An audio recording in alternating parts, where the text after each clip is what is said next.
Check 1, 2. Go! Curious about real estate? Yes! Then you've come to the right place. Get the knowledge you need. Get over the fear and get started. This is the Michael Quarles Real Estate Show with your host, Michael Quarles.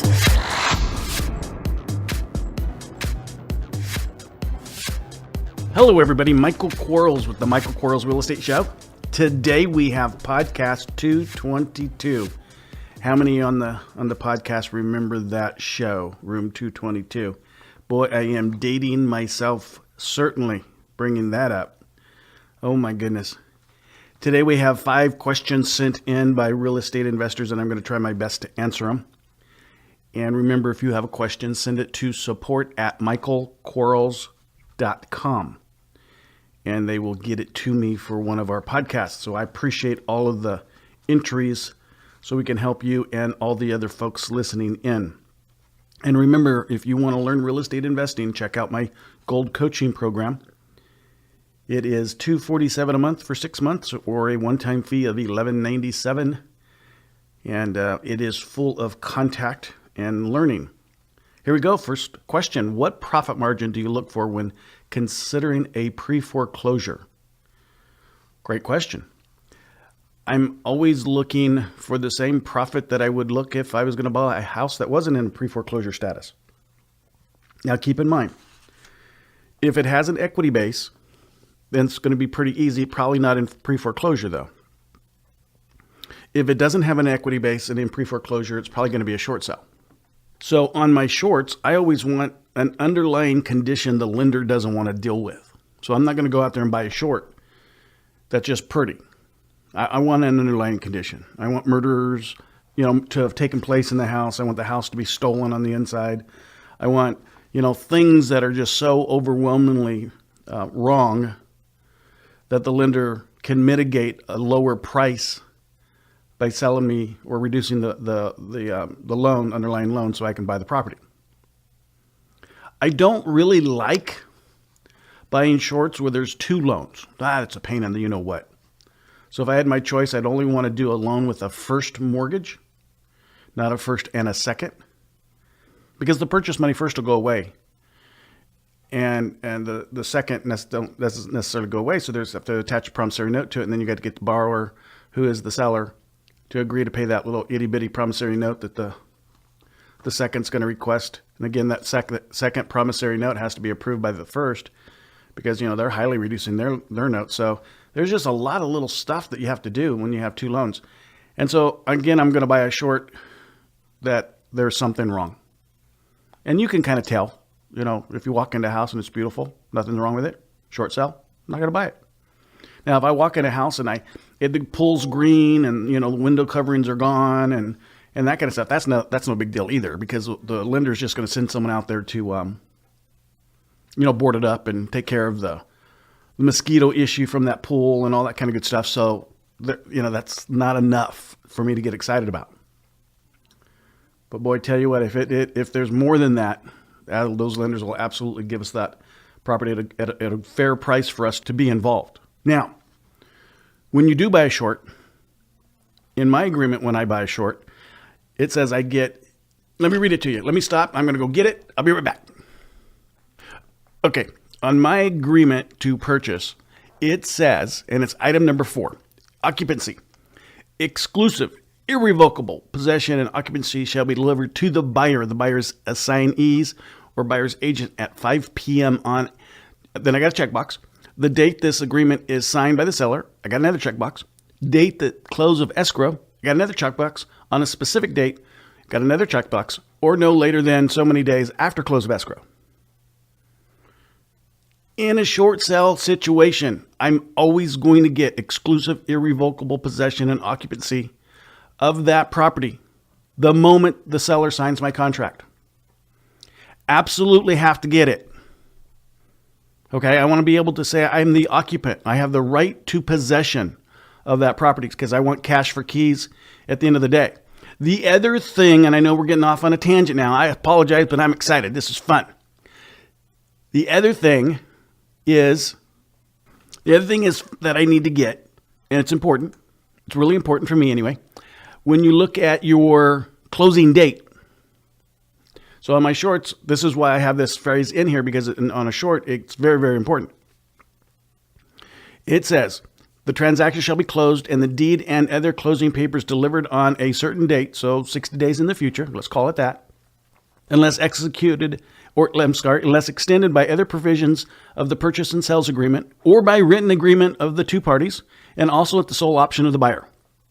Which means I can extend the escrow as long as I need to, and that's highly important on a short sale. Because sometimes our sellers, because they're not getting anything, they start running away and hiding. And it's a nuisance for them. And the lender won't close on that underlying modification unless we have an active agreement. And in order to have an active agreement, you have to have agreement that has been extended in the case where a date needs to be extended. Well, I have that right. Kind of cool. Good stuff. So anyway, that's all I got to say about short sales, but that was on a tangent and kind of important. Question number 2. What profit makes the pre-foreclosure worth reaching out to the homeowner? Same profit you'd make on a regular old equity-based purchase. You have to have a business system, a plan. You have to have understanding of how much you want to make per house. If you can make that, fall forward. We know that lenders are going to be at 82%. I mean, they'll discount 18% all day long. Not enough. They've got to be under 70%. Not 82% is not enough. So, and the thing, by the way, when you go out on your pre-foreclosure, because the lender is going to do an AVM instantly almost. So they're going to get your offer. They're going to plug that address into an AVM model, and the AVM model is going to say good or bad. And your offer has to be in line with whatever that AVM is, and then they'll schedule their BPO. You need to make sure that the BPO is always scheduled through you, not through the seller. And you need to make sure that you're there when the BPO agent goes out so you can highlight and guide them to the truth, which is to highlight all of the issues that the house has and let them know. And in some cases, have the value presented to them so that they can justify it to the underlying lender. We're not talking about fraud here. We're just talking about being prepared to help the BPO agent come to a conclusion of value. And they may not know some things that you know. So if you know those things, point them out, but be there on that appointment. Question number 3. Would it be worthwhile to begin my investing career without cash? Would I be able to get some kind of deals this way? I hope you mean like cash to like buy deals and not just cash to be in business, because business costs money. I mean, you got to have money to market. You got to have money for business cards. You got to have money for gasoline. You have to have money for, licensing and that kind of stuff. So you have to have something. But if you say to me, I don't have any money to buy a house, who cares? Go buy a house. Learn how to do it without cash. There's all kinds of ways to do it without cash. You're just limited, but that's your only way to buy houses. So if I can buy 10 houses because I can buy them cash subject to seller financing, and you can only buy them seller financing sub 2, maybe you only get to buy 6. Okay, who cares? You get 6 houses, more than you got now. So should you wait? You should only wait if you serve food.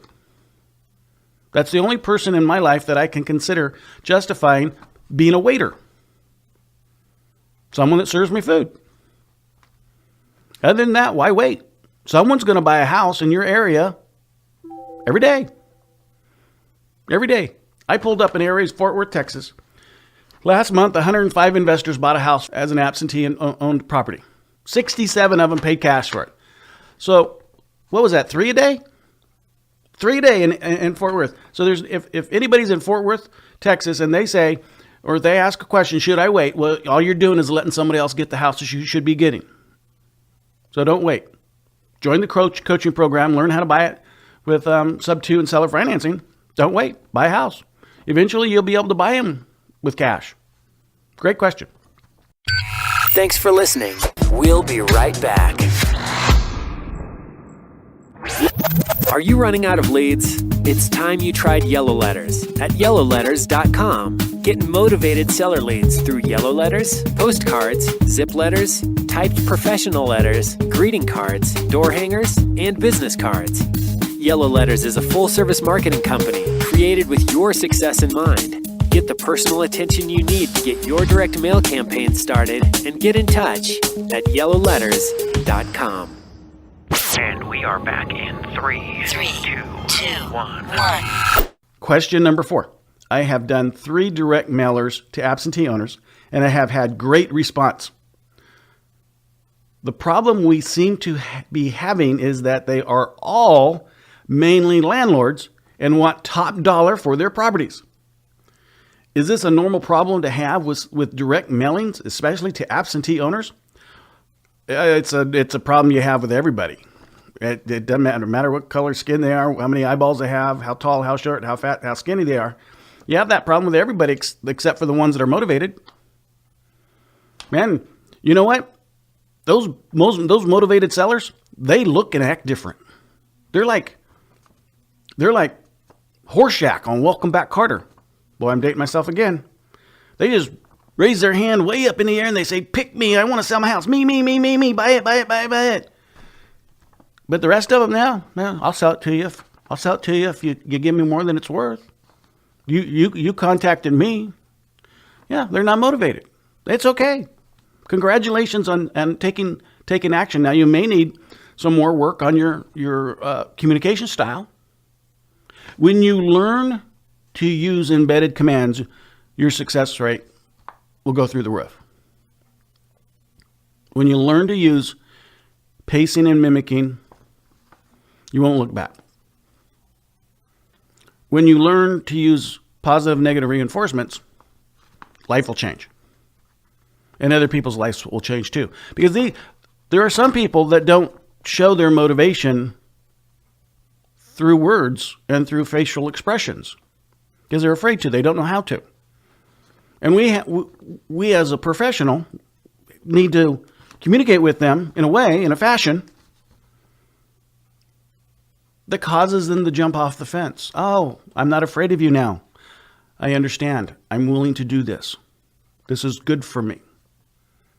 But some of them are just sitting up there on that little fence there, and they're just so little afraid. Like my little Chihuahua, Precious. Oh, man, she's so beautiful. Guys, I know I don't look like I should have a Chihuahua, but I do. Her name is Precious, and she's my daughter. Not biological daughter, just in case anybody was wondering. But she'll sit there sometimes, and she'll be looking at me and just shaking. She wants to come over to me so badly and get, some love. But she's just like sitting there. She's looking for me to give her an expression of, "Come on, Precious." So she could just leap in the air. I mean, this little dog, she's only like itty bitty. And she leaps through the air to come over and jump in my lap so she can, have belly scratches. But while she's waiting, she's just shaking. She's so nervous. She's not sure if she can, and she wants to so bad. But she's over there, and all I have to do is say something, give her an indication. And that's what some of our sellers are like. They're just sitting over there. They want to so bad to jump over in our lap, but they are waiting for the indication that it's okay. Learn how to give them those indications. Learn how to communicate with those folks. Question number 5. What steps do I need to take to make sure I have accurate rehab estimates before I make a wholesale deal? Wholesale, hotel, flipping deal, whatever. Well, I think you should be talking to contractors quite a bit. There's only like 21 contractors that work on a house between the painter and the plasterer and the roofer and the tile setter and the electricians and plumbers and HVACs and landscapers and the fence guys and insulators and window people and door people. And you can see the list gets pretty long. And if I took, as an example, plumbing for a second. So let's describe all the pieces of the plumbing in a house. Well, not all of the pieces because there's a lot of pieces, but in general, the pieces. I got a toilet. I got a tub. I got a shower. I have a sink. I have a sink in the kitchen. I have a garbage disposal. I have a hot water heater. I have a sewer line. I have a water line. I have a gas line. Yeah, that's about it. So however many that adds up to, let's call it 10. If I called 10 plumbers and I asked each one of those plumbers about just one of the items. So if I asked a plumber, what does a 3/4 horsepower garbage disposal cost to get replaced? And all the wiring's there, all electricity's there, so it's just being replaced, not installed new. And they'll go, well, it cost, $40 zillion. You go, okay, great. So you call another plumber up. Say, what's a 40-gallon gas water heater cost to put in? Just replaced. The other one's okay. It just it's kind of old and just wants to replace it. So I don't need any piping or anything like that. It hasn't been damaged. I just need to replace it. Well, $750, great, cool. Hoo-hoo. Call another plumber up. What's sewer line clean out cost? Oh, that's what it is. Great. Call another plumber up. What's a toilet cost to get changed? What's the sink cost? So if you get the idea, if you talk to enough of them, you're going to know all the pieces to a house. Now, I'm going to make it easy for you. I developed years ago, years ago, man, when I was younger years ago, a worksheet that I call the ugliest worksheet. And it's all based on the stage of ugly. And we can kind of all tell what ugly is. And we know, we're not kidding ourselves. We know what ugly is. It's not brain surgery ugly. It's pretty simple. So if you look at carpet in a room and the carpet's like, you can see the floor underneath the carpet, well, that's the ugliest carpet you've ever seen. If you look in the room and you see a stain on the carpet and it looks like it needs to be shampooed, that's just ugly. It's no big deal. You look in that room and maybe you got a stain, but you also have a roll. I mean, the carpet needs to be restretched. That's just uglier. So you go to that room, it's the bedroom, you go uglier, you check that, and there's the price associated to that value, that stage. Then you can go through another room and another room and another room, and all the pieces are there. And by the time you're done inspecting the house, you total it all up. That's really accurate. And here's the rule. If it costs $1, you should assume that dollar represents $3.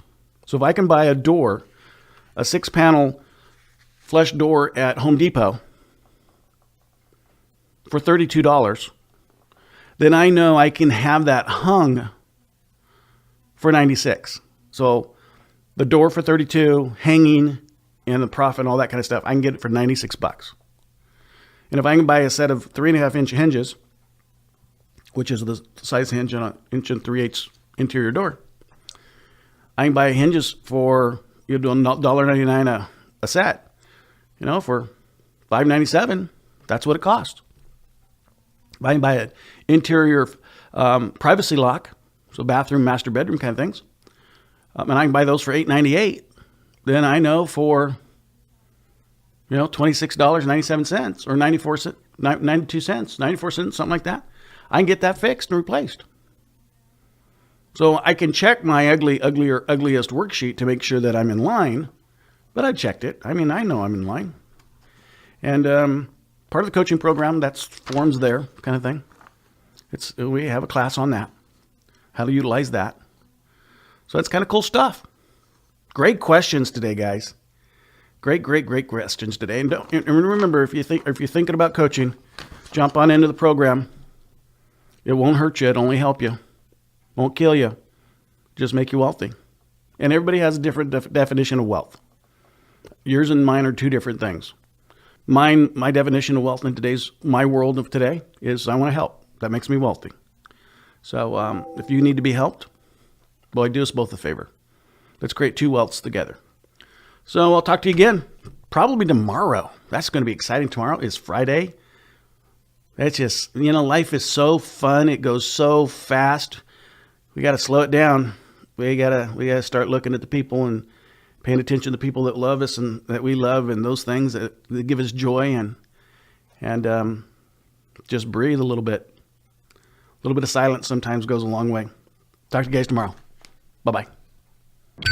Thanks for listening to the Michael Quarles Real Estate Show. Get more info and stay in touch at michaelquarles.com.